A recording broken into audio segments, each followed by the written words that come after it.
Hello, good morning students. आज हम लोग अपने online video class first science part 1 कर रहे हैं। उम्मीद करता हूँ आप लोग घर पे होंगे, अच्छे होंगे, स्वस्थ होंगे। घर पे रहिए, अपनी स्टडी कंटिन्यू करते रहिए। हम लोग आपको क्लास प्रोवाइड करेंगे और क्लासेस समझ में आए तो लाइक करिए, कमेंट करिए और कोई भी परेशानी हो तो आप हमें कॉन्टेक्ट भी कर सकते हैं। तो आज हम लोग अपना साइंस क्लास शुरू करेंगे। इसके पार्ट 1 और पार्ट 2 क्लासेस हैं। पहले हम लोग आज पार्ट 1 क्लासेस करेंगे और तो पार्ट 1 और पार्ट 2 हम लोग साइंस की अलग अलग क्लासेस होगी। एक बायो की है, उसका फिजिक्स है, फिर केमिस्ट्री है। तो बायो की पार्ट 1 पार्ट 2, फिर फिजिक्स के पार्ट 1 पार्ट 2, फिर बायो केमिस्ट्री के पार्ट 1 पार्ट 2 करके आपको क्लासेस प्रोवाइड की जाएगी। तो होप आपको क्लासेस समझ में आए, वीडियो अच्छी लगे तो हम लोग क्लासेस शुरू करते हैं। तो आज हम लोग शुरू करेंगे सब्जेक्ट हमारा साइंस का बायोलॉजी। इसको हिंदी में हम लोग जीव विज्ञान कहते हैं। हम लोग इसमें अपने टॉपिक्स को आज हम लोग पाठ करेंगे बायो का। इसका टॉपिक होगा फूड एंड न्यूट्रिशन। हिंदी में हम इसे कहते हैं आहार और पोषण। देखिए, हम लोग हमेशा घर में सुनते हैं, हमारे पेरेंट्स कहते हैं कि हमें न्यूट्रिशंस फूड इंटेक करना चाहिए, ये हेल्थ के लिए बहुत अच्छा होता है। लेकिन केवल न्यूट्रिशन फूड से नहीं होता, हमें ये जानना होगा कि न्यूट्रिशन होता क्या है। क्योंकि अच्छे भोजन करने के बाद भी लोगों को न्यूट्रिशन की प्रॉब्लम लगी रहती है और वो किस कारण से होती है हम लोग वो पहले देखेंगे। सबसे पहले कि न्यूट्रिशन होता क्या है। देखिए, न्यूट्रिशन मतलब पोषण। बहुत लोग कहते हैं बैलेंस डाइट या और भी तरह की बातें, अच्छे भोजन करना, ये सबको न्यूट्रिशन कहते हैं। ये सभी पार्ट है न्यूट्रिशन का। लेकिन पहले हम लोग इसके जाने कि न्यूट्रिशन होता क्या है। देखिए, हम लोग पहले इसके स्टेजेस को देखेंगे। स्टेजेस ऑफ न्यूट्रिशन, न्यूट्रिशन की कौन कौन से स्टेजेस हैं। ये क्रिया चरणों में पूरी होती है। देखिए, इसके 5 स्टेजेस हैं। सबसे पहला इसको हम लोग कहते हैं इंजेशन, हिंदी में कहते हैं आहार को ग्रहण करना, भोजन लेना। ये क्रिया माउथ के द्वारा होती है, जिसमें हमारे टूथ, हमारे टंग्स हेल्प करते हैं। सेकेंड पार्ट जो होता है डाइजेशन, जिसको हम लोग कहते हैं पाचन। जो हमने भोजन लिया है उसको सही तरह से डाइजेस्ट कर सके, जिससे हमारी जो इंटरनल प्रोसेस है वो अच्छी तरह से काम कर सके। तीसरी जो है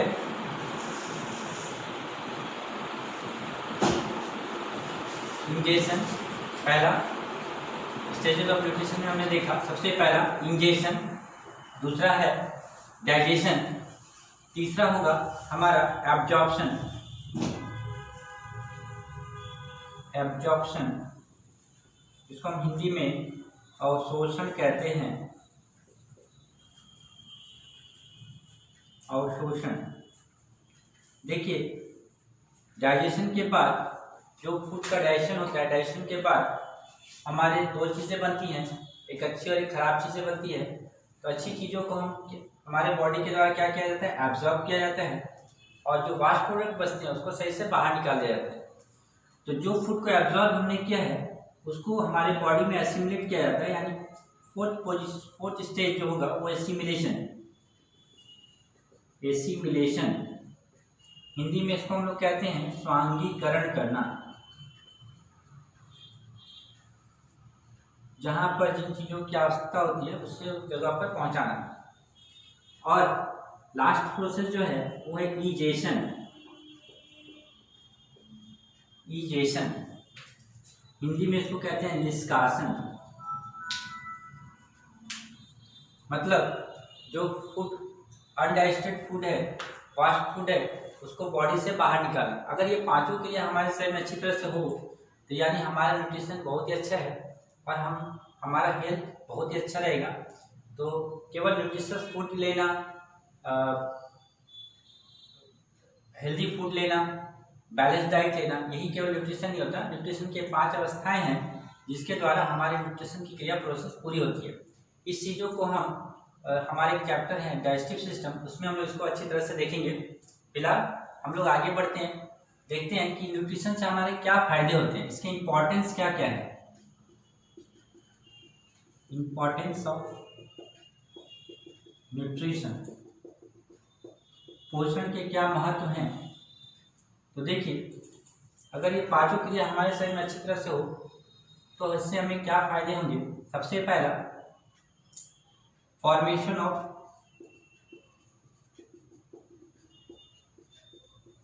ऑफ सेल एंड टिश्यू, कोशिका और ऊतकों का निर्माण होगा। क्योंकि प्रतिदिन जिस तरह ये क्रिया प्रतिदिन होती रहती है, जो भी चीज़ बनते हैं वो नष्ट भी होते हैं, तो ये क्रिया हमेशा होती रहनी चाहिए। क्योंकि जिस दिन सेल्स बनना बंद हो जाते हैं, धीरे धीरे करके इंसान की स्थिति वो धीरे धीरे रोगग्रसित होने लगता है और वो बीमार पड़ जाता है और एक समय ऐसी स्थिति होती है जब उसकी मृत्यु हो जाती है। तो ये क्रिया निरंतर होती रहे, इसके लिए हमें न्यूट्रिशन की आवश्यकता पड़ती है। दूसरा, इंक्रीज इम्यूनिटी पावर, रोग से लड़ने की क्षमता को बढ़ाना। हमारे पर्यावरण में बहुत सारे हानिकारक माइक्रोइज्म्स हैं जो हमारे किसी भी तरह से हमारे कांटेक्ट में आते हैं, चाहे वो एयर के द्वारा हो, वाटर के द्वारा हो। उससे हम अपने आप को कैसे बचा सकेंगे, तो उसके लिए हमें न्यूट्रिशन की आवश्यकता पड़ती है। नेक्स्ट है formation of cell and tissue, increase immunity power. Next है हमारा गेन एनर्जी,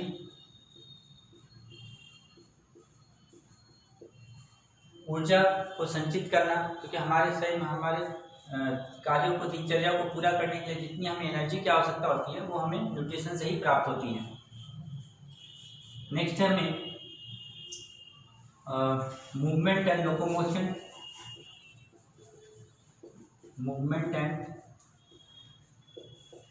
लोकोमोशन, हमारे शरीर में जो गति है, प्रचलन है, वो क्रिया ठीक तरह से होती रहे, निरंतर होती रहे, इसके लिए भी हमें न्यूट्रिशन की आवश्यकता पड़ती है। इसके अलावा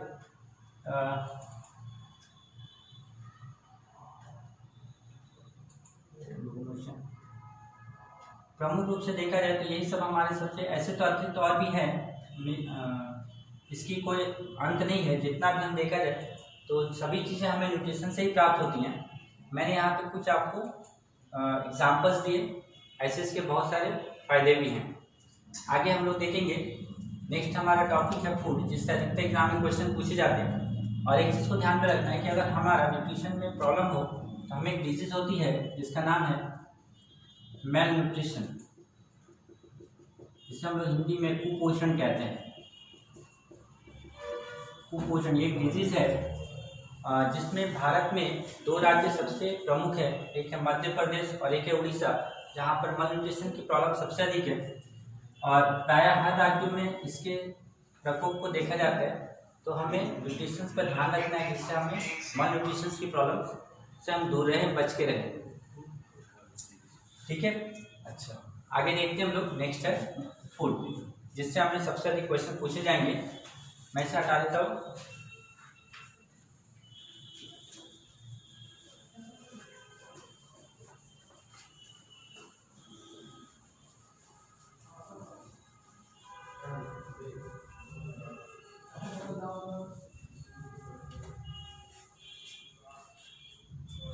चलते हैं हम लोग अपना टॉपिक आगे बढ़ाते हैं। देखिए फूड, जिसे हम लोग आहार या भोजन कहते हैं।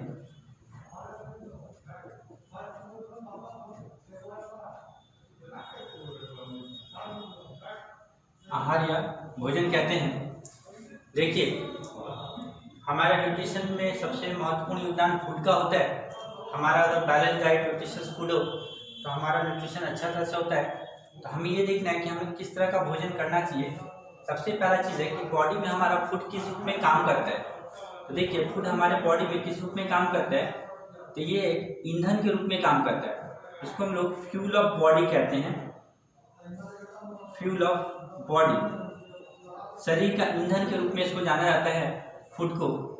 जिस तरह एक गाड़ी को चलाने के लिए हमें पेट्रोल डीजल की आवश्यकता पड़ती है, ठीक उसी तरह हमारे शरीर को चलाने के लिए हमें फूड की आवश्यकता पड़ती है। इस तरह से फूड हमारे शरीर के लिए एक फ्यूल के रूप में काम करता है। अब हमें ये देखना है कि हमें भोजन की आवश्यकता क्यों पड़ती है, हम भोजन क्यों करें। तो देखिए सबसे पहले भोजन से हमें क्या क्या प्राप्त होता है, हम भोजन क्यों करते हैं। तो देखिए भोजन से हमें क्या क्या मिलेगा, हमें 3 चीजें प्राप्त होती है। सबसे पहला एनर्जी, ऊर्जा, कार्य करने की जो क्षमता है, ऊर्जा है, वो हमें किससे प्राप्त होती है, फूड से। दूसरा ग्रोथ एंड डेवलपमेंट, वृद्धि और विकास, हमारे शरीर का जो वृद्धि और विकास होता है वो किसके माध्यम से होता है, वो फूड के माध्यम से होता है। और तीसरा हमारा इम्यूनिटी पावर, मतलब रोग से लड़ने की क्षमता। ये तीनों चीज हमें किससे प्राप्त होते हैं, फूड से। अगर हमारा फूड अच्छा हो हमें एनर्जी प्राप्त होगी, ग्रोथ एंड डेवलपमेंट होगा और हमें इम्यूनिटी पावर भी मिलेंगे। अब हमें देखते हैं कि हमें कैसा भोजन करना चाहिए। तो देखिए इसके लिए हम लोग इसमें पढ़ेंगे components of food. Components of food,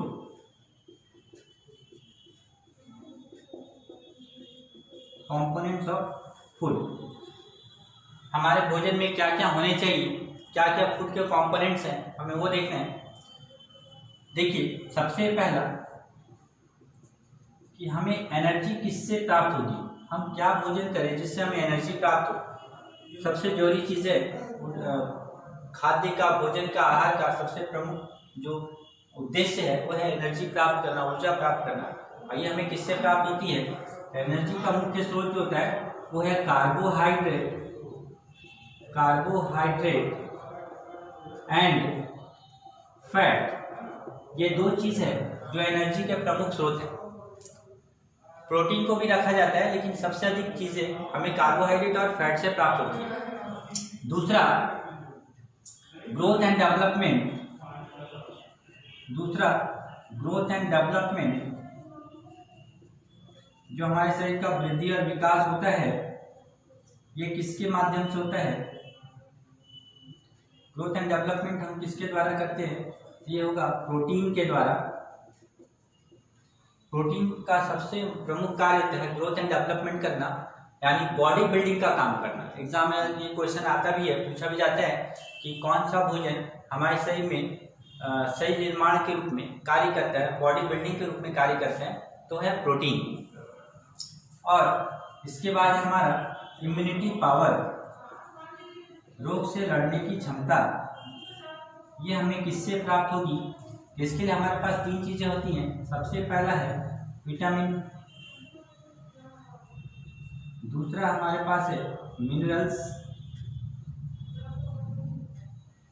और तीसरा हमारे पास है वाटर। इस तरह से हमारे पास 3 भाग हैं जो इससे हमें इम्यूनिटी पावर प्राप्त होती है, रोग से लड़ने की क्षमता प्राप्त होती है। तो देखिए तो कंपोनेंट्स ऑफ फूड में क्या क्या हो गया, carbohydrate and fat, protein, vitamin, minerals and water. Exam में जब भी पूछा जाए कि एनर्जी का प्रमुख स्रोत क्या है तो देखिएगा उसमें कार्बोहाइड्रेट एंड फैट होंगे। और growth and development, body building का प्रमुख स्रोत क्या है तो है प्रोटीन। और इम्यूनिटी पावर का सबसे प्रमुख स्रोत क्या है तो विटामिन, मिनरल्स एंड वाटर। हम लोग एक एक करके इसको डिस्कस करेंगे। ऐसे ही क्वेश्चन हमारे अधिकतर पूछे जाते हैं एग्जाम में, अधिकतर क्वेश्चन आपके प्रोटीन के, विटामिन के, कार्बोहाइड्रेट के पूछे जाते हैं। तो हम लोग इसको एक एक करके देखते हैं। आप लोग इसको नोट करते रहेंगे जल्दी जल्दी। देखिए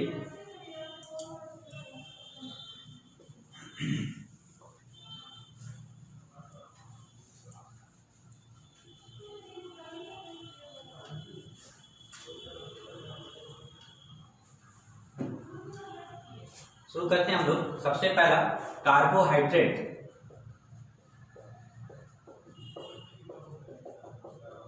कार्बोहाइड्रेट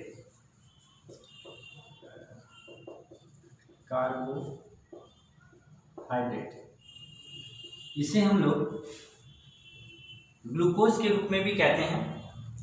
आप कार्बोहाइड्रेट को ग्लूकोज भी कह सकते हैं, ग्लूकोज। अब देखते हैं सबसे पहला कि इसमें क्या क्या पाए जाते हैं। तो इसमें कार्बोहाइड्रेट मतलब कार्बन, हाइड्रोजन, ऑक्सीजन, इन तीनों के भाग होते हैं। कार्बन, हाइड्रोजन एंड ऑक्सीजन,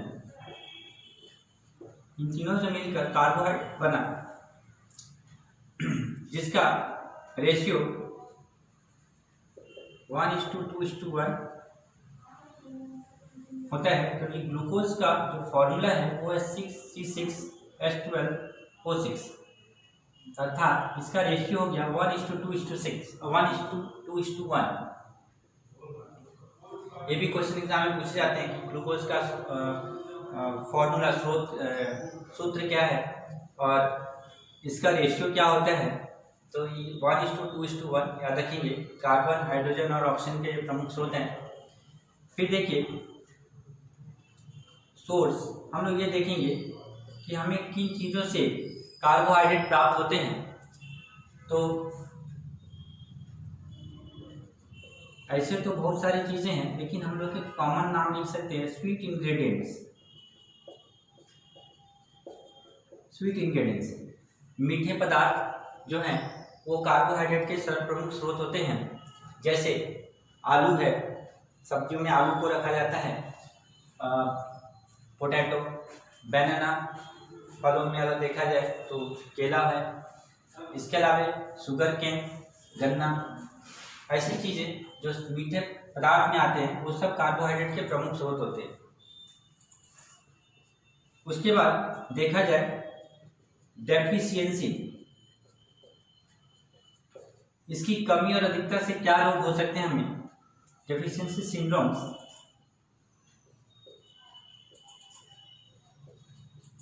अभावजनित लक्षण, इसको हम लोग कहते हैं अभावजनित लक्षण। इससे क्या क्या हमें बीमारियां होती हैं। तो देखिए अगर कार्बोहाइड्रेट हमारे शरीर में सबसे अधिक हो जाए, इसकी मात्रा बढ़ जाए, मतलब ग्लूकोज की मात्रा बढ़ जाए, तो हमें एक डिजीज होती है जिसका नाम है डायबिटीज मेलिटस। डायबिटीज मेलिटस, या फिर आप इसको हाइपरग्लाइसेमिया भी कह सकते हैं। हाइपरग्लाइसेमिया भी कह सकते हैं, अर्थात हमारे बॉडी में ग्लूकोज की मात्रा बढ़ जाना। जब कार्बोहाइड्रेट ग्लूकोज बढ़ जाता है, स्टार्च की मात्रा बढ़ जाती है, तो इससे इंसुलिन जो हार्मोन है वो कम हो जाता है और स्टार्च की मात्रा बढ़ जाती है, ग्लूकोज की मात्रा बढ़ जाती है और हमें एक रोग हो जाता है जिसका नाम है डायबिटीज मेलिटस। हिंदी में हम लोग इसे कहते हैं मधुमेह।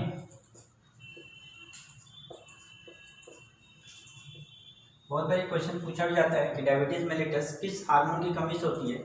तो याद रखिए उसका नाम है इंसुलिन। लेकिन अगर कभी ये पूछा जाए कि किस फूड प्रोडक्ट के द्वारा के इंक्रीज करने से डायबिटीज बढ़ेगा, तो याद रखिए कार्बोहाइड्रेट। दूसरा ये है मैक्सिमम, मतलब अधिक लेने से क्या होता है। और अगर हमारे शरीर में कार्बोहाइड्रेट अर्थात ग्लूकोज की मात्रा कम हो जाए तो हमें क्या होगा, इसके लिए हमें होती है हाइपोग्लाइसेमिया। हाइपोग्लाइसेमिया देखिए hyper and hypo word, hyper means excess, hypo मतलब लो, कम होना। तो हाइपर मतलब हो गया कि ग्लूकोज अधिक हो गए और हाइपो का मतलब हो गया कि ग्लूकोज कम हो गए, जिसके कारण हमें जो रोग होंगे उसका नाम होगा हाइपोग्लाइसेमिया। ये ग्लूकोज की कमी से होती है, ये भी एक डिजीज है। तो अर्थात हमारा कार्बोहाइड्रेट ना अधिक हो ना कम हो। दूसरा, ये दो क्वेश्चन आपको एग्जाम में अधिकतर मिलेंगे एक हाइपरग्लाइसेमिया, हाइपोग्लाइसेमिया। उसके बाद देखिए कार्बोहाइड्रेट के इसको अलग अलग भागों में बांटा गया, पॉलीसेकेराइड, मोनोसेकेराइड, डाइसेकेराइड, लेकिन उसके भी अलग अलग भाग हैं, जिसमें मुख्य भाग के रूप में sucrose, maltose, lactose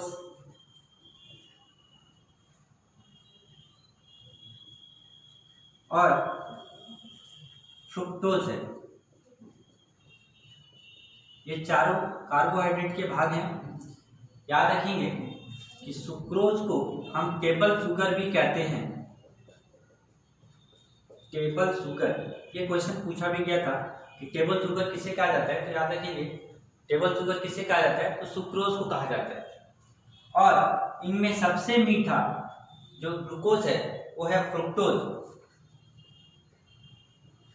sweetest glucose जो होता है वो है फ्रुक्टोज। हमारे दूध में जो कार्बोहाइड्रेट पाए जाते हैं, जो ग्लूकोज पाया जाता है, वो होता है लैक्टोज। पूछा भी गया था कि मिल्क में कौन सा कार्बोहाइड्रेट पाया जाता है, तो ध्यान रखेंगे इसका आंसर होगा लैक्टोज। चलिए ये हुआ हमारा कार्बोहाइड्रेट। तो देखिए हमने क्या पढ़ा कार्बोहाइड्रेट में, कार्बोहाइड्रेट का दूसरा नाम ग्लूकोज है, जिसका रासायनिक सूत्र C6H12O6 होता है, अर्थात ये कार्बन हाइड्रोजन ऑक्सीजन का मिश्रण है, जिसका अनुपात 1:2:1 होता है। इसके प्रमुख स्रोत, कार्बोहाइड्रेट के प्रमुख स्रोत क्या हैं, स्वीट इंग्रेडिएंट्स यानी मीठे जितने पदार्थ हैं खाने के, उन सभी में कार्बोहाइड्रेट की मात्रा पाई जाती है। और इसकी अभाव जनित लक्षण में देखा जाए कि इसकी कमी और अधिकता से हमें क्या हो सकते हैं, तो इसकी अधिकता से हमें डायबिटीज मेलिटस या हाइपोग्लाइसेमिया नाम का डिजीज हो सकता है, और अगर इसकी कमी हो जाए तो हमें हाइपोग्लाइसेमिया नाम के रोग हो सकते हैं। और ये अलग अलग कुछ कार्बोहाइड्रेट्स हैं, जैसे सुक्रोज है, माल्टोज है, लैक्टोज है, फ्रुक्टोज है। तो सुक्रोज को हम टेबल शुगर के नाम से भी जानते हैं और फ्रुक्टोज को स्वीटेस्ट ग्लूकोज के रूप में भी जानते हैं। सबसे मीठा ग्लूकोज का नाम पूछा जाए एग्जाम में तो आपको फ्रुक्टोज लिखना है, और टेबल शुगर का नाम पूछा जाए तो सुक्रोज लिखना है। ठीक है, पूछा जाए अगर मिल्क में कौन सा कार्बोहाइड्रेट पाया जाता है, तो आंसर लिखेंगे लैक्टोज। देखिए कार्बोहाइड्रेट अधिक लेने से कैलोरीज गेन करती है, और जो फैट में भी बदलना शुरू हो जाता है, जो हमारे हार्ट के लिए बहुत ज़्यादा नुकसानदायक होते हैं, क्योंकि हमारे जो फैट बढ़ने से कोलेस्ट्रॉल की मात्रा बढ़ेगी और हार्ट में ब्लॉकेज भी बढ़ते हैं। तो ये ध्यान रखिए कि कार्बोहाइड्रेट हार्ट के लिए भी थोड़ा नुकसानदायक है, और इससे हमें इंसुलिन हार्मोन्स की कमी हो जाती है, जिसके कारण हमें ग्लूकोज की मात्रा को बढ़ने भी नहीं देना चाहिए और ना ही कम होने देना चाहिए। चलिए आगे नेक्स्ट हम लोग पढ़ते हैं अपना दूसरा टॉपिक, जिसका नाम है फैट।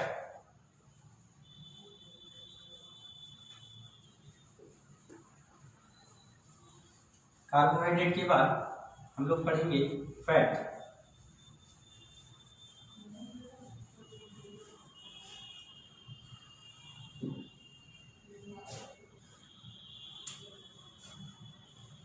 फैट हिंदी में हम इसे कहते हैं वसा। देखिए इसे हम फैटी एसिड भी कहते हैं, क्योंकि फैट जो है ये फैटी एसिड में ही चेंज होता है। हमारे शरीर को जिस तरह कार्बोहाइड्रेट की आवश्यकता नहीं थी, ग्लूकोज की आवश्यकता थी, उसी तरह हमारे शरीर में फैट की आवश्यकता नहीं, हमें फैटी एसिड की आवश्यकता होती है, जो फैट से हमें प्राप्त होता है। अर्थात फैट को हम फैटी एसिड यानी फैटी अम्ल भी कहा जाता है। फैटिक एसिड, फैटिक अम्ल भी कहा जाता है। देखिए इसके सोर्स क्या है जिससे हमें फैट की प्राप्ति हो। इसमें हमें जितने दूध से बने हुए, तेल से बने हुए जितने भी प्रोडक्ट होते हैं, उससे हमें फैट्स की प्राप्ति होती है, यानी ऑयल प्रोडक्ट, मिल्क प्रोडक्ट, तेल से बने हुए, दूध से बने हुए चीज जैसे मक्खन, पनीर, तेल से जो भी चीज़ें बन रही हैं, ये सब अधिकतर स्रोत होते हैं फैट के। देखिए ध्यान रखिए, बहुत बार एक बार क्वेश्चन पूछा जाता है कि आइडियल फूड किसे कहा जाता है। आइडियल फूड हम किसे कहते हैं? आइडियल फूड हम लोग याद रखेंगे कि मिल्क को और एग को कहा जाता है। मिल्क और एग को हम लोग आइडियल फूड कहते हैं। लेकिन अर्थात इसमें हमें कार्बोहाइड्रेट भी है, प्रोटीन है, फैट्स हैं, विटामिन हैं, मिनरल्स हैं। लेकिन अभी मिल्क को आइडियल फूड में गिनती नहीं किया जाता है। इसका कारण क्या है? Milk is not regarded as ideal food due to lack of, अर्थात इसमें किसकी कमी है? इसमें क्या नहीं पाया जाता? एग्जाम में पूछा जाता है कि मिल्क में क्या नहीं पाया जाता, तो दो चीजें हमें याद रखनी है। एक है हमारा आयरन और दूसरा है विटामिन सी। बहुत बार क्वेश्चन आता है कि दूध में कौन सा विटामिन नहीं पाया जाता है, तो हमें लिखना है विटामिन सी। तो जिसके कारण मिल्क को आइडियल फूड में नहीं रखा जाता है। लेकिन अगर आपका क्वेश्चन में एक साथ दोनों दिया रहे तो आप मिल्क और एग को साथ में लगाएंगे। इसके अलावा आपका मटन, चिकन जो भी है वो सब इसके सोर्स में आते हैं हमारे फैट में। दूसरा देखेंगे इसकी डेफिशिएंसी क्या है। डेफिशिएंसी सिंड्रोम, इसके अभाव जनित लक्षण, अभाव जनित रोग क्या क्या हैं? तो देखिए सबसे पहला कि अगर ये हमारे शरीर में बढ़ जाता है तो हमें ओबेसिटी नाम की एक बीमारी होती है। ओबेसिटी जिसको हम लोग कहते हैं मोटापा। ये क्या होगा? जब मैक्सिमम हमारे शरीर में फैट की मात्रा बढ़ जाए तो हमें ओबेसिटी हो जाती है, और अगर फैट की मात्रा कम हो जाए तो हमें थिननेस नाम का रोग होता है। इंसान दुबला पतला हो जाता है।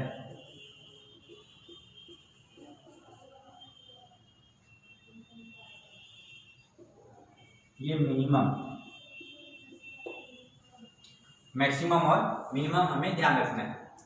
ठीक है, तो अधिकतर एग्जाम में आपके क्वेश्चन यही बनते हैं कि फैट की कमी से हमें कौन सा रोग होता है। तो याद रखेंगे ओबेसिटी और थिननेस, अधिकता और कम होने से क्या होगा। और फैट किस रूप में बदलता है?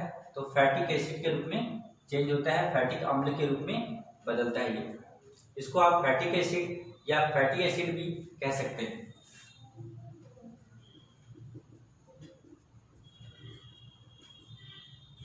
कहीं कहीं पर फैटिक एसिड और कहीं पर फैटी एसिड भी लिखा होता है।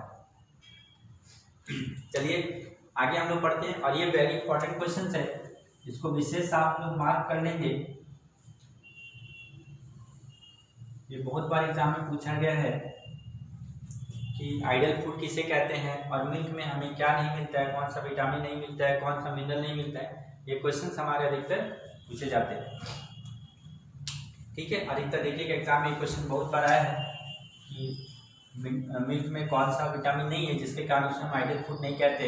याद रखेंगे इसमें विटामिन सी नहीं मिलता और इसमें आयरन भी नहीं मिलते हैं। लेकिन मिल्क जो है ये पोषण का सबसे प्रमुख पदार्थ है, इसके द्वारा इसमें प्रोटीन की मात्रा अधिक होने का ये ग्रोथ एंड डेवलपमेंट का काम सबसे अधिक करता है। चलिए नेक्स्ट टॉपिक हम लोग भी पढ़ते हैं।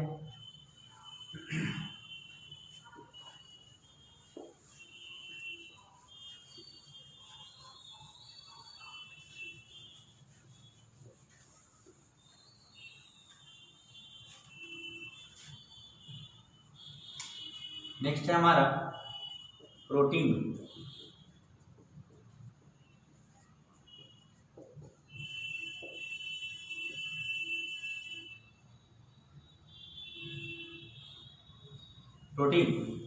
देखिए इसे हम लोग एमिनो एसिड भी कहा जाता है, अमाइनो एसिड या एमिनो एसिड भी कहा जाता है,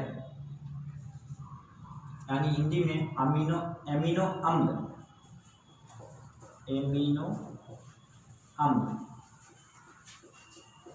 कई कई क्वेश्चन पूछा जाता है कि किसमें अमीनो अम्ल पाया जाता है, हम लोग लिखेंगे प्रोटीन। प्रोटीन में अमीनो अम्ल प्राप्त होते हैं हमें, या हम प्रोटीन को अमीनो एसिड भी कह सकते हैं। और प्रोटीन को हम लोग बॉडी बिल्डिंग फूड भी कहा जाता है, बॉडी बिल्डिंग फूड। ध्यान रखेंगे, ये क्वेश्चन बहुत ही इंपॉर्टेंट है, एग्जाम में पूछे जाते हैं। बॉडी बिल्डिंग फूड किसे कहते हैं, याद रखेंगे, हम लोग कहेंगे प्रोटीन को।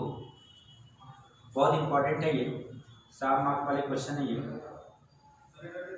नेक्स्ट है हमारा, देखते हैं कि सोर्स क्या है प्रोटीन के, अर्थात प्रोटीन किसमें पाया जाता है। देखिए, तो प्रोटीन का सर्वप्रमुख स्रोत जो है वो है सोयाबीन। और ये क्वेश्चन सबसे अधिक बार एग्जाम में पूछा गया है कि प्रोटीन सबसे अधिक किसमें पाया जाता है, तो हमें याद रखना है सोयाबीन। इसके अलावा व्हीट है, यानी गेहूं, आटा जो हम लोग खा रहे हैं। उसके अलावा पल्सेस, दाल, मिल्क, एग, etc। लेकिन एग्जाम में अधिकतर ये पूछा था, what is the chief source of protein, what is the chief source of protein, protein का प्रमुख स्रोत क्या है, तो हमें आंसर लिखना है सोयाबीन, सोयाबीन।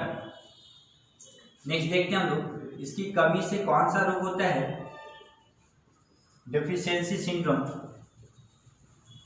इसकी कमी से कौन सा रोग होता है, तो देखिए, अगर ये हमारे शरीर में अधिक हो जाए, कम हो तो क्या होगा, क्वासियोर्कर। ये क्वेश्चन भी बहुत बार एग्जाम में पूछा गया है, हिंदी में भी इसको क्वासियोर्कर ही कहा जाता है, क्वासियोर्कर। और दूसरा मैरस्मस,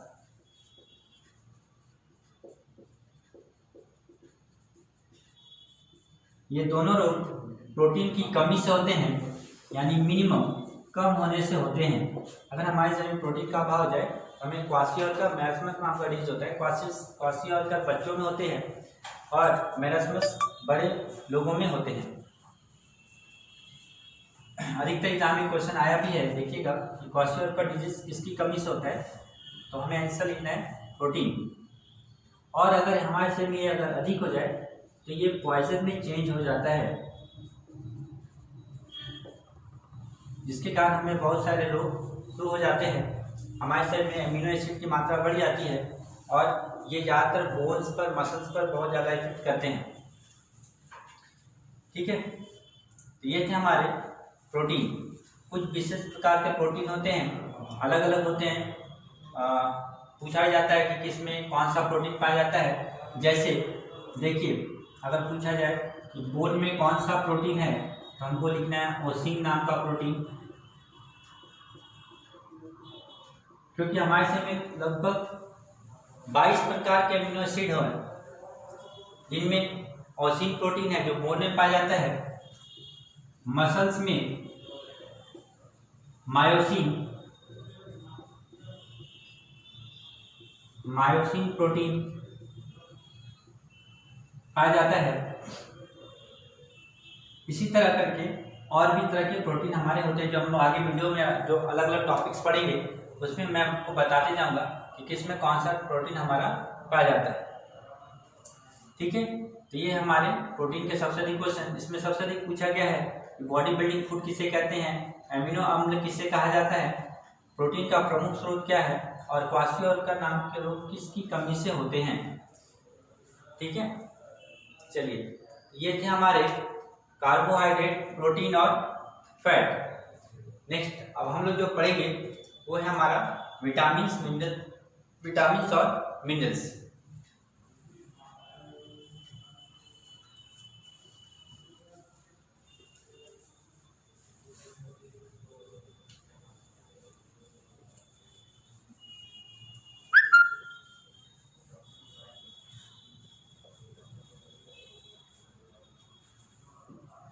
देखिए, सबसे वेरी इंपॉर्टेंट टॉपिक विटामिन, बहुत लोग इसे विटामिन भी कहते हैं।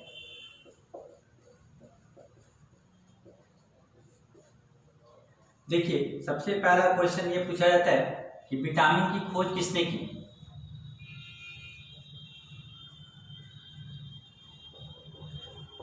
डिस्कवर्ड बाय, विटामिन की खोज किसने की। हमें याद रखना है फंक नाम का वैज्ञानिक ने इसकी खोज की। कभी कभी ऑप्शन में फंक नहीं होने के कारण वहां पे हॉपकिंस भी होते हैं।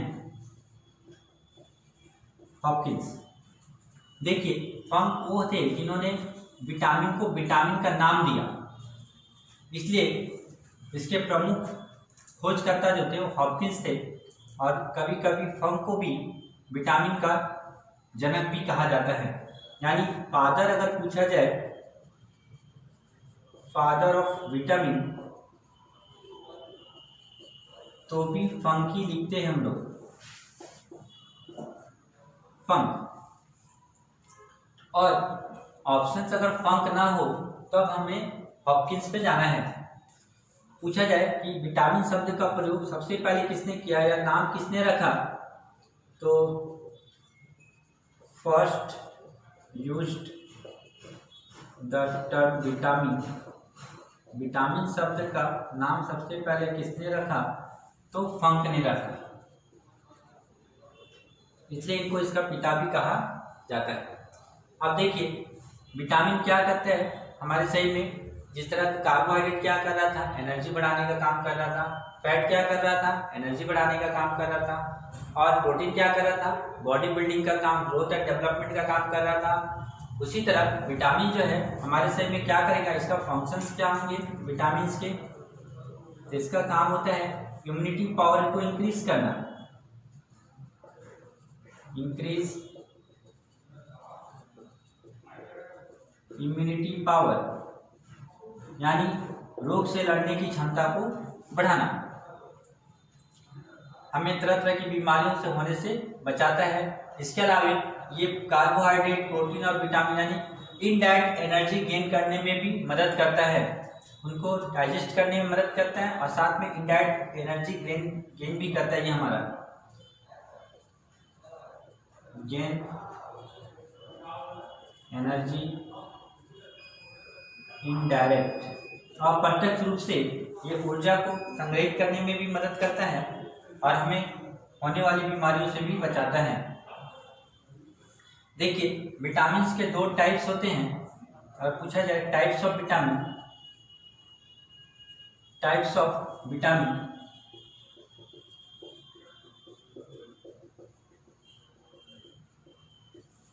विटामिन कितने प्रकार के होते हैं।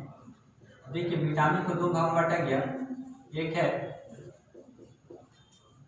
फैट सोल्यूबल विटामिन और एक होते हैं वाटर सोल्यूबल विटामिन, वसा में घुलनशील और जल में घुलनशील। वसा में घुलनशील विटामिन कौन कौन से हैं, ये चार तरह के होते हैं। सबसे पहला विटामिन ए, दूसरा विटामिन डी, तीसरा विटामिन ई और चौथा विटामिन के, यानी ए डी ई के। इसे हम लोग फैट सोल्यूबल विटामिन कहते हैं। अगर इसे उल्टा रूप में पढ़ा जाए तो देखिए लिखा गया है कीड़ा। आप इससे एक ट्रिक के रूप में भी याद रख सकते हैं कि फैट सोल्यूबल विटामिन कौन सा है, तो कीड़ा यानी के ई डी ए। ये चार तरह के फैट सोल्यूबल विटामिन हैं जो वसा में घुलनशील है। और दूसरा वाटर सोल्यूबल जो विटामिन है ये दो है, एक है विटामिन बी और एक है विटामिन सी। इसको आप उल्टा या लिख सकते हैं सीबी लिखा जा सकता है। तो याद रखेंगे कीड़ा और सीबी ये दो तरह के हमारे पास विटामिन हैं। अब हम लोग एक एक करके सारे विटामिन का अध्ययन करेंगे, देखेंगे कि इसमें ये पाए जाते हैं, इसकी कमी से कौन से रोग होते हैं, ठीक है। और इससे अधिकतर क्वेश्चन हमारे एग्जाम में पूछे भी जाते हैं।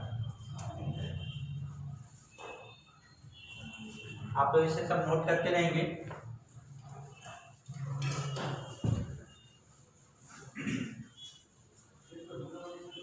हर एग्जाम में एक विटामिन वाले क्वेश्चन जरूर मिलेंगे आपको, तो अच्छे तरह से इसको पढ़ें।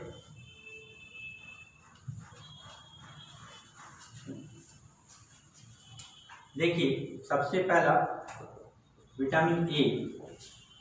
देखेंगे कि सभी विटामिन का अपना एक रासायनिक नाम होता है, केमिकल नेम बोलिए या साइंटिफिक नेम कहेंगे इसे, रासायनिक नाम। या वैज्ञानिक नाम, सभी विटामिन का अपना अपने रासायनिक और वैज्ञानिक नाम रखा गया है। तो इसका वैज्ञानिक नाम होता है रेटिनॉल। रेटिनॉल। देखिए इसका नाम किस पर रखा गया, तो हमारी आंखों में एक भाग होता है जिसका नाम है रेटिना, जो इमेज फॉर्मेशन का काम करता है। तो उसी के आधार पर इसका नाम रखा गया रेटिनॉल। अर्थात ये विटामिन हमारी आंखों के लिए सर्वश्रेष्ठ होता है, सबसे अच्छा होता है। ठीक है, उसके बाद दूसरा देखते हैं इसका सोर्स क्या है, अर्थात ये किस में पाया जाता है। तो हमें चीफ सोर्स पर विशेष करके ध्यान देना है। इसका चीफ सोर्स है कैरोट, जिसे हम लोग गाजर कहते हैं, कैरोट है। इसके अलावा स्पेनिक है, यानी हरी साग जो होती है, लाल साग जो हम लोग खाते हैं, ये सब। मिल्क है, एग है, etc। और भी ऐसी चीज़ें हैं, लेकिन हमें केवल ये याद रखना है चीफ सोर्स, क्योंकि एग्जाम में अधिकतर हमें पूछा जाता है what is the chief source of vitamin A. Vitamin A का चीफ सोर्स क्या है, प्रमुख स्रोत क्या है, तो कैरोट यानी गाजर। दूसरा, अगर इसकी कमी हो जाए तो हमें क्या होगा, डेफिशिएंसी, इसके अभाव में हमें क्या होगा। तो इसके अभाव से हमें एक रोग होता है जिसका नाम है नाइट ब्लाइंडनेस। नाइट ब्लाइंडनेस, जिसको हम लोग हिंदी में रक्तौंधी कहते हैं। रक्तौंधी अर्थात जैसे जैसे दिन कम हो जाता है और रात होने लगती है, अर्थात संध्या समय इंसान को दिखना कम होने लगता है, और ये अगर बहुत दिनों तक एक जैसा रहे तो आने वाले समय में मनुष्य अंधा भी हो सकता है। उसके बाद ऐसे और भी रोग होते हैं जैसे जेरोपैथेलमिया भी हैं, लेकिन सब प्रमुख रोग जो है वो है रतौंधी यानी नाइट ब्लाइंडनेस। और अधिकतर एग्जाम में क्वेश्चन आया भी है, पूछा भी गया है कि नाइट ब्लाइंडनेस रोग किस विटामिन की कमी से होता है, तो हमें याद रखना है ये विटामिन ए की कमी से होता है।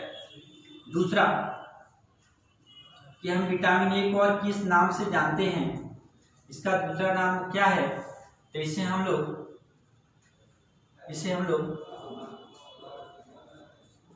ग्लैमर विटामिन भी कहते हैं। देखिए ये हमारी सुंदरता को बढ़ाने में मदद करता है, खासकर किस ऑर्गन के लिए अच्छा है। ये ऑर्गन में हम देखेंगे ये दो अंगों के लिए विशेष करके लाभकारी होता है, एक है आई और एक है स्किन। आई और स्किन को सुंदर बनाने के लिए, उसे ठीक रखने के लिए हमें विटामिन ए की आवश्यकता पड़ती है, इसलिए यह हमारी चमक को भी बढ़ाता है शरीर में, इसलिए इसे हम लोग ग्लैमर विटामिन भी कहते हैं। याद रखेंगे कि किस ऑर्गन के लिए अच्छा है, तो आई एंड स्किन के लिए। देखिए एग्जाम में क्वेश्चन आता है कि कौन सा विटामिन हमें रोग से लड़ने में मदद करता है, हमें इन्फेक्शन से बचाता है, प्रोटेक्ट फ्रॉम इन्फेक्शंस, संक्रमण से कौन बचाता है, हमें तरह तरह की बीमारियां लग जाती हैं, तरह तरह के वायरस बैक्टीरिया हमारे शरीर में प्रवेश कर जाते हैं, तो उनको रोकने से बचाता कौन है, वो है विटामिन ए और साथ में विटामिन सी। तो याद रखेंगे विटामिन ए बी जो है ये हमें इन्फेक्शन से बचाने का काम करता है। ठीक है, तो एग्जाम में कभी भी ये क्वेश्चन आए कि कौन सा विटामिन हमें इन्फेक्शन से बचाता है, तो ऑप्शन में या तो विटामिन ए हो या फिर विटामिन सी होगा। चलिए नेक्स्ट है हमारा विटामिन डी। नेक्स्ट है हमारा विटामिन डी, ये हो गया। उसके बाद हमारा डी। देखिए इसी तरह इसका भी एक साइंटिफिक नेम या केमिकल नेम है जिसका नाम है कैल्सीफेरोल। कैल्सीफेरोल ये इसका एक साइंटिफिक नेम है, रासायनिक नाम है। आगे देखते हैं इसका सोर्स क्या है। अगर कभी एग्जाम में पूछा जाए कि कौन से विटामिन में कैल्शियम पाया जाता है, तो हमें याद रखना है विटामिन डी, इसलिए इसका नाम कैल्सीफेरोल भी रखा गया है। सोर्स, इसके स्रोत क्या हैं, तो इसके सर्वप्रमुख स्रोत जो है वो है सनलाइट, सूर्य की रोशनी। लेकिन कौन सी, जो अर्ली मॉर्निंग होती है, सुबह 9 बजे से पहले तक, सनराइज होने से लेकर सुबह के 9 बजे तक का जो सनलाइट होती है, सनरेज होते हैं, वो हमारे शरीर के लिए सबसे अच्छे होते हैं। इसलिए इसका सर प्रमुख स्रोत जो है वो है सनलाइट। इसके अलावा हमें फिश है, एग है, मिल्क है। दूसरा देखिए, अधिकतर लोग कहते हैं कि मॉर्निंग वॉक पर जाए तो सुबह जब सनराइज हो तभी जाना चाहिए। इसका कारण भी यह है कि वो हमें फ्रेश एयर भी देते हैं और साथ साथ अर्ली मॉर्निंग जो हमें सनलाइट मिलती है वो हमारे बोन्स के लिए, मसल्स के लिए बहुत ही अच्छे होते हैं। नेक्स्ट है डेफिशिएंसी, क्योंकि 9 बजे के बाद की जो सनलाइट होती है, जो उससे सनरेज आते हैं, उसमें यूवी रेज सबसे अधिक होती है, जो हमारे स्किन के लिए बहुत ज़्यादा खराब होते हैं। उससे हमें स्किन कैंसर होने की भी संभावना बढ़ जाती है। नेक्स्ट है हमारा डेफिशिएंसी, इसकी कमी से हमें कौन सा रोग होता है, तो याद रखेंगे इससे हमें रिकेट्स नाम का रोग होता है। या रिक्त एग्जाम में पूछा गया है कि रिकेट्स नाम का रोग किसकी कमी से होता है, तो विटामिन डी। इसको हिंदी में हम लोग कहते हैं सुखंडी रोग। इसमें हड्डियां टेढ़ी मेढ़ी हो जाती हैं, सूख जाती हैं, और ये रोग अधिकतर बच्चों में पाया जाता है। और यही रोग अगर बड़े में हो जाए तो उसे हम लोग ऑस्टियोमैलेशिया कहते हैं। सेम रोग है, इसमें हड्डियां कमजोर हो जाएंगी, सूख जाएंगी और टेढ़ी मेढ़ी हो जाती हैं। तो बच्चे में हो जाए तो रिकेट्स और बड़े को हो जाए तो ऑस्टियोमैलेशिया। और याद रखेंगे कि रिकेट्स और ऑस्टियोमैलेशिया एक ही डिजीज है, बस फर्क ये है कि बच्चे में हो तो रिकेट्स और बड़े में हो तो ऑस्टियोमैलेशिया। ये सब बोन से रिलेटेड डिजीज हैं। जब हम लोग डिजीज वाले चैप्टर्स को करेंगे तो उसमें बोन से रिलेटेड जितने भी डिजीज हैं, चाहे वो ऑस्टियोमैलेशिया हो, ऑस्टियोपोरोसिस हो, जो भी है, उन सब डिजीज के बारे में हम लोग डिस्कस करेंगे। नेक्स्ट है इसका हम लोग देखेंगे इसका अदर नेम क्या है, हम लोग इसको और किस नाम से जानते हैं। तो देखिए, इसको हम लोग हार्मोन विटामिन भी कहते हैं। हार्मोन विटामिन, हार्मोन के संश्लेषण में ये काम करता है, इसलिए इसको हार्मोन विटामिन कहते हैं। और साथ ही साथ इसको हम लोग फ्री विटामिन भी कहते हैं। फ्री विटामिन, क्योंकि हमें ये सनलाइट से प्राप्त होता है, इसलिए इसको हम लोग फ्री विटामिन भी कहते हैं। दूसरा देखते हैं कि ये किस ऑर्गन के लिए हमें अच्छा होता है, तो ये बोन्स के लिए और मसल्स के लिए बहुत ही अच्छा माना गया है। बोन्स और मसल्स जो एक्टिव होते हैं वो विटामिन डी के कारण ही होते हैं। और ये एक ऐसा विटामिन है जो हमारे बॉडी में डायरेक्ट एब्जॉर्ब होता है। एक बार ये क्वेश्चन पूछा भी गया था, हर बार देखा भी गया है, ये क्वेश्चन पूछा जाता है, which vitamin direct absorb in human body, मनुष्य के शरीर में कौन सा विटामिन प्रत्यक्ष रूप से संश्लेषित होता है। तो भी इसका आंसर याद रखेंगे विटामिन डी, क्योंकि सनलाइट से हमारे बॉडी में सीधा डायरेक्ट एब्जॉर्ब होता है। तो direct absorb in human body, मनुष्य के शरीर में कौन सा विटामिन प्रत्यक्ष रूप से संश्लेषित होता है, इसका आंसर हम लिखेंगे विटामिन डी। ये बहुत ही इंपॉर्टेंट क्वेश्चन है, स्टार मार्क वाले क्वेश्चन है, इस पर ध्यान रखेंगे आप लोग। तो ये था हमारा vitamin D. Next vitamin A हुआ, विटामिन डी। नेक्स्ट हम लोग पढ़ेंगे विटामिन ई और विटामिन के।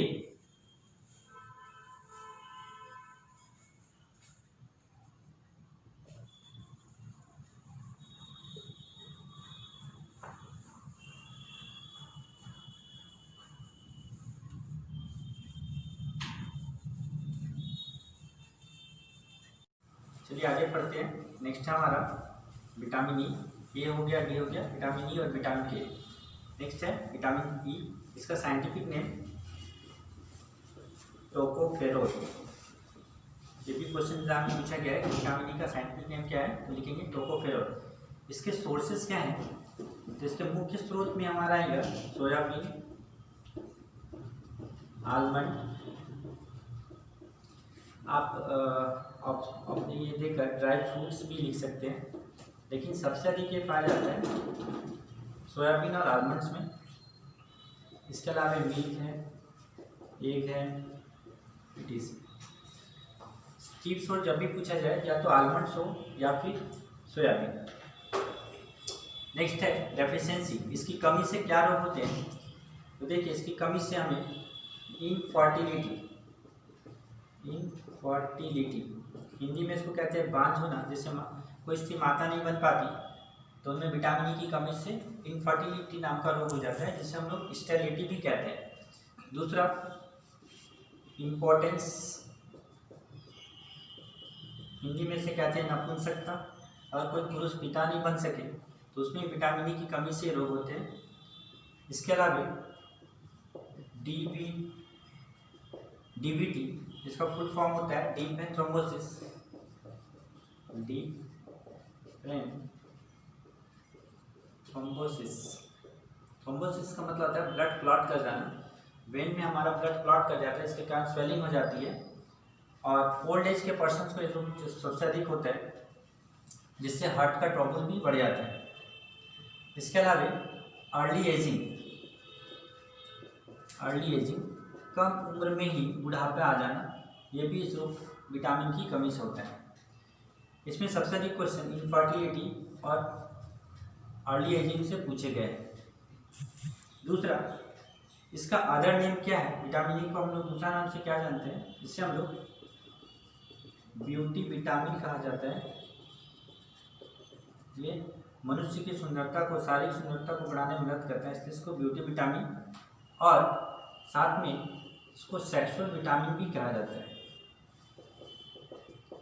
सेक्सुअल हार्मोन्स को एक्टिव करने में विटामिन ई का बहुत बड़ा योगदान है। इससे इनफर्टिलिटी और इम्पोर्टेंस नाम का रोग की संभावना कम हो जाती है, और अर्ली एजिंग के कारण इसको हम लोग ब्यूटी विटामिन भी कहते हैं।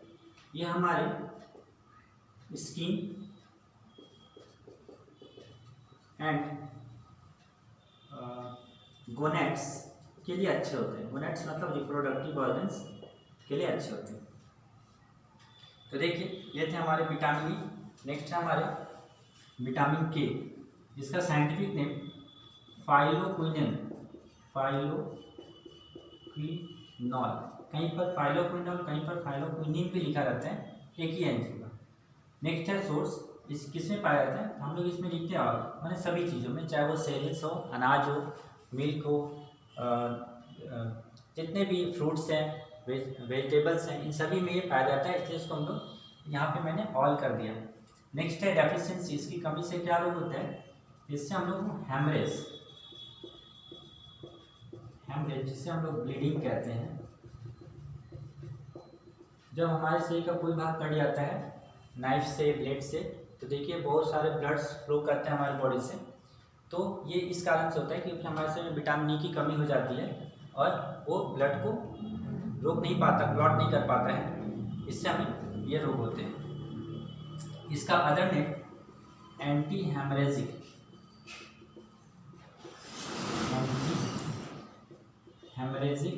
विटामिन है, क्योंकि ये हेमरेज को रोकता है, ब्लीडिंग को रोकता है, इसलिए इसको एंटी हेमरेजिक विटामिन भी कहते हैं।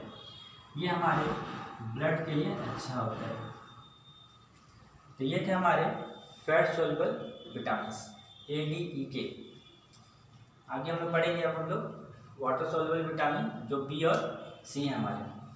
मैं इसे हटा देता हूँ, आप नोट कर लेंगे।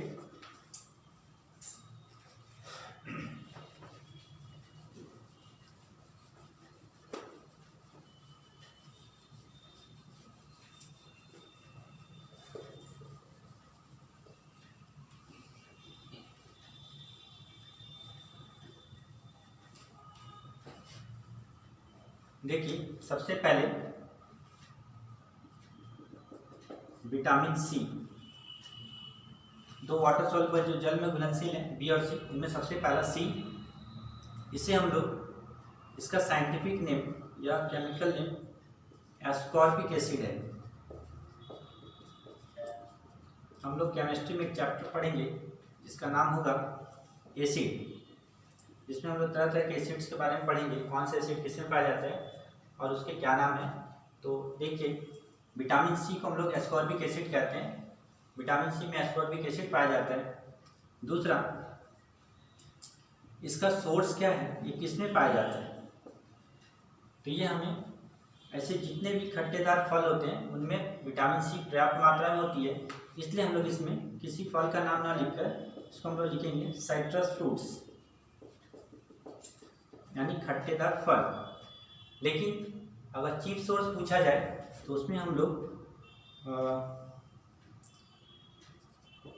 गूसबेरी लिखेंगे, गूसबेरी, जिसको हम लोग हिंदी में आंवला कहते हैं। आंवला में ये सबसे अधिक पाया जाता है। लेकिन एग्जाम में अधिकतर क्वेश्चन पूछा गया है कि साइट्रस फ्रूट्स में कौन से विटामिन अधिक पाए जाते हैं, तो हमें लिखना है विटामिन सी। नेक्स्ट है हमारा इसकी डेफिशिएंसी, इसकी कमी से हमें कौन सा रोग होगा। तो इसकी कमी से हमें स्कर्वी नाम का रोग होता है। ये भी क्वेश्चन बहुत बार पूछे गए हैं। स्कर्वी नाम का रोग किस विटामिन की कमी से होता है। याद रखेंगे विटामिन सी की कमी से होती है, इसमें मसूड़े फूल जाते हैं, ब्लीडिंग होती है, ये इसके लक्षण होते हैं। दूसरा, इसका other name,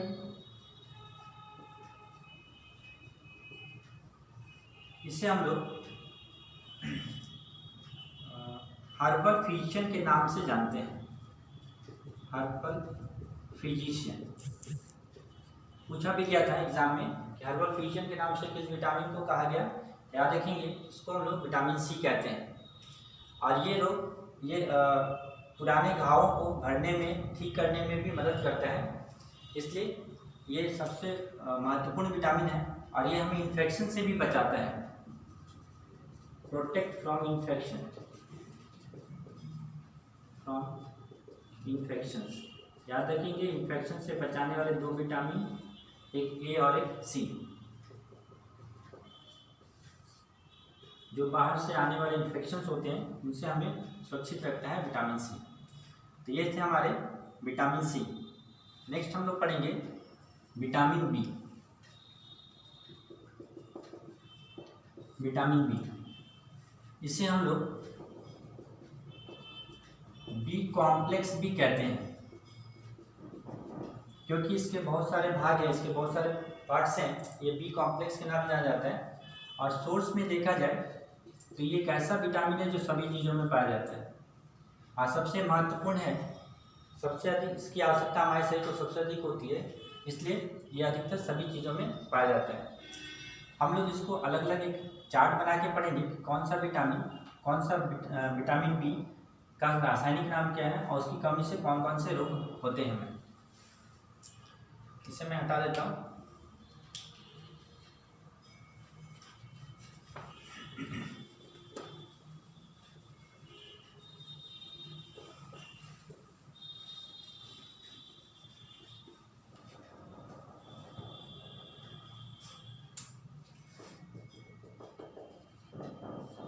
vitamin B scientific name या केमिकल नेम और डेफिशिएंसी, डेफिशिएंसी डिजीज, इससे हमें कौन कौन से रोग होते हैं। देखें तो सबसे पहला है B1, जिसका रासायनिक नाम थायमीन, थायमीन या थियामीन भी इसे कहते हैं हम लोग, थायमीन। और इससे हमें बेरी बेरी नाम का रोग होता है। ये हमारे एलिमेंट्री सिस्टम और नर्वस सिस्टम को ब्लॉक करते हैं। ये एग्जाम में पूछा भी गया है कि बेरी बेरी रोग हमें किस विटामिन की कमी से होती है। तो ऑप्शंस में अगर ABCD हो तो उसमें B लिखेंगे, और अगर B की कैटेगरीज दी हो तो उसमें B1 लिखेंगे। नेक्स्ट है हमारा B2, जिसे हम लोग राइबोफ्लोविन कहते हैं, राइबोफ्लोविन। इसकी कमी से हमें माउथ अल्सर होते हैं, मुंह में फोड़े बन जाते हैं, जीभ में छाले पड़ जाते हैं और लोगों को खाने पीने में तकलीफ होती है। नेक्स्ट है B3, जिसे हम लोग नियासिन या निकोटिनामाइड भी कहते हैं। ये हमारा स्किन एंड हेयर प्रॉब्लम में, स्किन एंड हेयर प्रॉब्लम को बढ़ाने का काम करते हैं। जैसे बाल के झड़ जाना, सफ़ेद हो जाना, ये सब स्किन की झुर्रियाँ पड़ जानी, ये सब विटामिन B3 के लक्षण हैं। नेक्स्ट है हमारे B5, जिससे हम लोग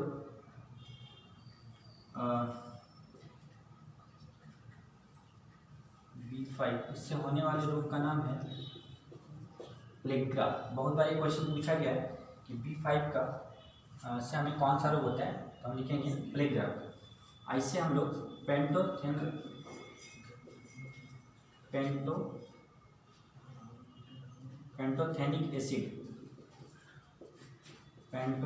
एसिड कहा जाता है। याद रखेंगे, पेंटो मीन्स 5 होता है, इसलिए इसको पैंटोथेनिक एसिड भी कहा जाता है। बहुत बार क्वेश्चन पूछा गया कि प्लेग्रा रोग किस विटामिन की कमी से होती है, तो B5। नेक्स्ट है हमारा B6, जिसको हम लोग पायरिडॉक्सिन कहते हैं, और इसकी कमी से हमें अनीमिया होता है। अनीमिया मतलब होता है रक्त की कमी हो जाना सही में। नेक्स्ट है हमारा B7, जिसे हम लोग बायोटीन कहते हैं। बायोटीन ये हमें कैंसर के इन्फेक्शन को बढ़ाने में मदद करता है, प्लस स्किन डिजीज को भी बढ़ाता है। नेक्स्ट है हमारा B9, जिसे हम लोग फॉलिक एसिड कहते हैं। फॉलिक एसिड ये ड्यूरिंग प्रेगनेंसी में, जब प्रेगनेंसी के समय हिस्सों में कैल्शियम और आयरन की कमी हो जाती है, उस समय हम लोग फॉलिक एसिड का प्रयोग करते हैं। तो ये प्रेगनेंसी एंड ओल्ड एज, वृद्धावस्था में भी विटामिन B9 की कमी हो जाती है, जिससे शरीर में खून की कमी और वीकनेस भी आ जाती है। लास्ट है हमारा B12, जिसे हम लोग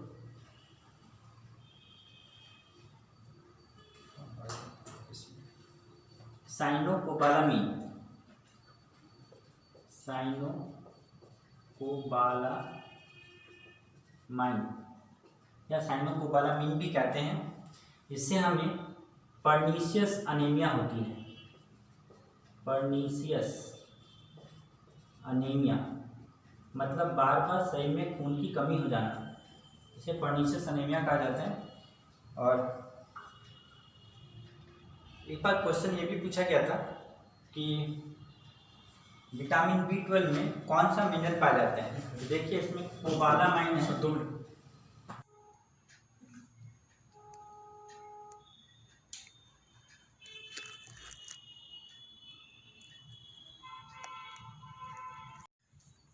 ओके, लास्ट टॉपिक हमारा मिनरल्स, खनिज। देखिए इसका भी काम क्या है हमारा, इंक्रीज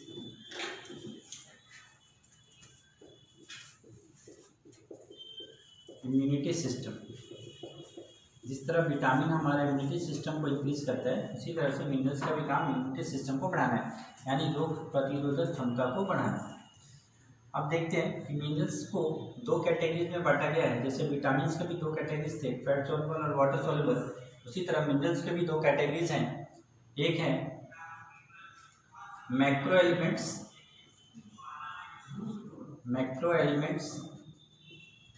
और दूसरा है micro elements and micro elements. Macro elements में कौन कौन से आते हैं हमारे, जैसे मैक्रो मतलब होता है जिसकी जरूरत हमें सबसे अधिक हो, और माइक्रो मतलब जिसकी आवश्यकता हमारे शरीर को कम हो। तो देखते हैं कौन कौन मैक्रो एलिमेंट्स हैं। जैसे कैल्शियम, जिसको हम लोग Ca लिखते हैं, फास्फोरस, जिसको हम लोग P से लिखते हैं, पोटेशियम, जिसको हम लोग K से यानी कैलामाइन, आयरन, जिसको Fe यानी फेरस या फेरम, आयोडीन जिसको I से, उसके बाद सोडियम जिसको Na से, और ये सब हमारे शरीर के लिए सबसे आवश्यक एलिमेंट्स हैं। और माइक्रो एलिमेंट जिसकी आवश्यकता हमारे शरीर को कम है, उनमें हमारा है कोबाल्ट यानी CO, जिंक जिसको Zn, उसके बाद जिंक है, कोबाल्ट है, फ्लोरीन जो F है, ये सब हमारे माइक्रो एलिमेंट्स हैं जिसकी आवश्यकता हमारे शरीर को कम होती है। अब हम लोग एक एक करके थोड़ा सा देख लेते हैं इसके बारे में। देखिए, सबसे पहला कैल्शियम।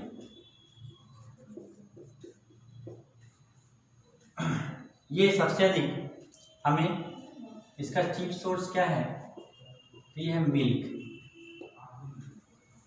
मिल्क से बने प्रोडक्ट में कैल्शियम की मात्रा सबसे अधिक होती है। और इसकी कमी से हमें क्या होगा? इसकी कमी से हमें बोन डिजीज होते हैं। बोन डिजीज मतलब रोग, हड्डियों से संबंधित रोग, हड्डियों का कमजोर होना, ये सब रोग हमें कैल्शियम की कमी से होते हैं। और टूथ डीके मतलब दांतों का टूटना, कमजोर होना, ये सब कैल्शियम की कमी से। और इसी के साथ में हमारे होते हैं फास्फोरस, जिनका मेन सेम सोर्स देखा जाए तो वो है ऑनियन। और पूछा ही जाता है कि ऑनियन काटते समय में बहुत ज़्यादा आंखों में आंसू क्यों आते हैं? तो उसके कारण ये है कि उसमें फास्फोरस की मात्रा अधिक होती है। और इसकी कमी से भी हमें कौन सा रोग होता है? वो है बोन एंड टूथ डिजीज।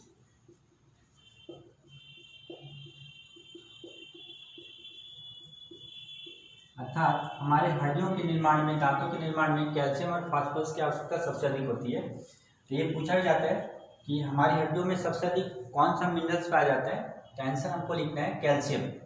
और अगर दो ऑप्शन एक साथ हो तो कैल्शियम एंड फास्फोरस। नेक्स्ट है हमारा पोटेशियम, जिसको हम लोग के से यानी कैलामाइन कहते हैं। ये इसके जो सोर्स हैं वो है सोयाबीन एंड ग्रीन वेजिटेबल्स।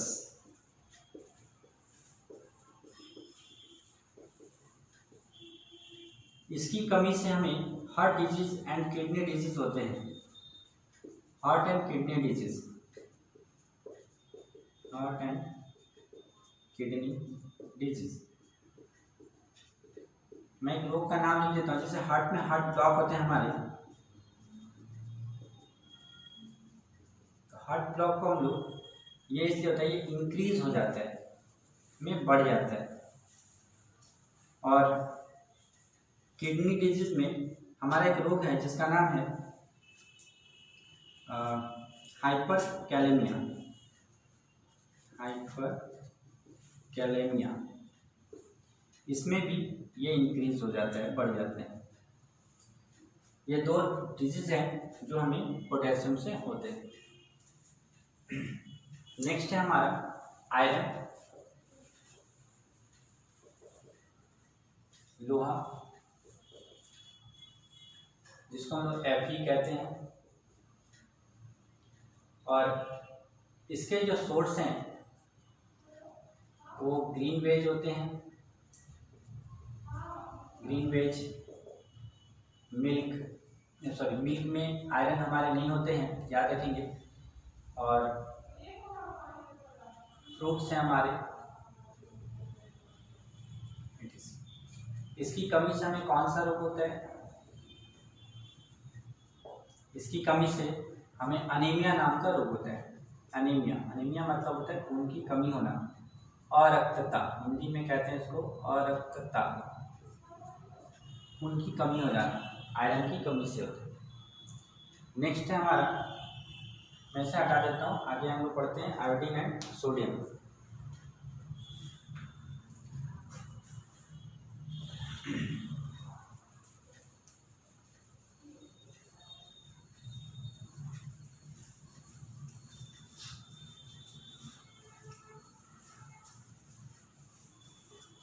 आप लोग साथ साथ नोट करेंगे।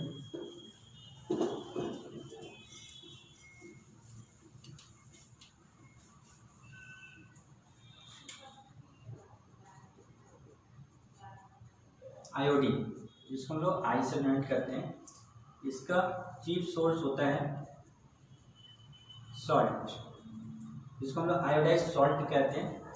और इसकी अगर कमी हो जाए, डेफिशिएंसी हो, तो इससे हमें गॉइटर नाम का रोग होता है। हिंदी में इसको हम लोग कहते हैं घेंगा। गले में स्वेलिंग हो जाती है, लैरिंक्स ग्लैंड हमारे फूल जाते हैं, जिसे हम लोग गॉइटर कहते हैं। और ये क्वेश्चन भी बार बार पूछा गया कि गॉइटर रोग किसकी कमी से होता है, तो आयोडीन की कमी से। नेक्स्ट है हमारा सोडियम, जिसको हम लोग नेट्रियम कहा जाता है।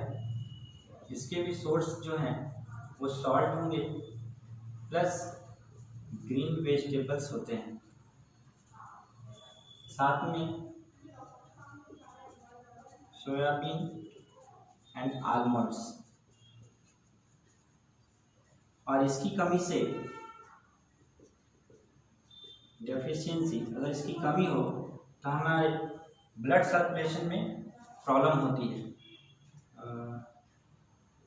अनकंट्रोल्ड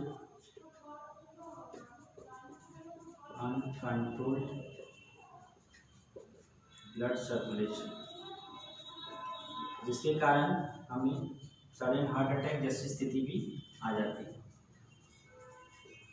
हार्ट अटैक,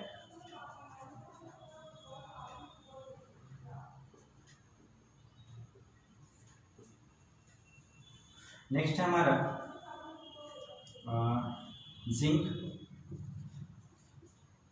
जिसको हम लोग Zn कहते हैं। ये भी हमारे सोर्स में हरी सब्जियों में पाए जाते हैं, ग्रीन वेजिटेबल्स। और इसकी कमी से हमें स्किन एंड हेयर प्रॉब्लम होते हैं, स्किन एंड हेयर फॉल, बालों का झड़ना, सफ़ेद होना, स्किन की जो कमजोरी है, वो सब जिंक की कमी से होती है। लास्ट है हमारा फ्लोरीन, जिसको हम लोग एफ से डोनेट करते हैं। इसके मुख्य स्रोत हैं वाटर, जल में ये मिनरल पाया जाता है। एक बार क्वेश्चन भी आया था कि कौन सा मिनरल वाटर में पाया जाता है, तो याद रखेंगे फ्लोरीन। और इसकी कमी से जो रोग होगा, इसकी कमी से जो रोग होता है वो टूथ डीके होता है, दांतों का झड़ना, टूटना, कमजोर होना, ये सब फ्लोरीन की कमी से होती है। और अगर पूछा जाए कि टूथपेस्ट में कौन सा मिनरल पाया जाता है, याद रखेंगे फ्लोरीन। इसलिए फ्लोराइड, फ्लोरीन से बना फ्लोराइड, जो हमारे दांतों को सफ़ेद और मजबूत करने में मदद करता है। ये था हमारा फूड एंड न्यूट्रिशन। होप आपको समझ में आया हो। ये पार्ट 2 वीडियो आपका खत्म होता है।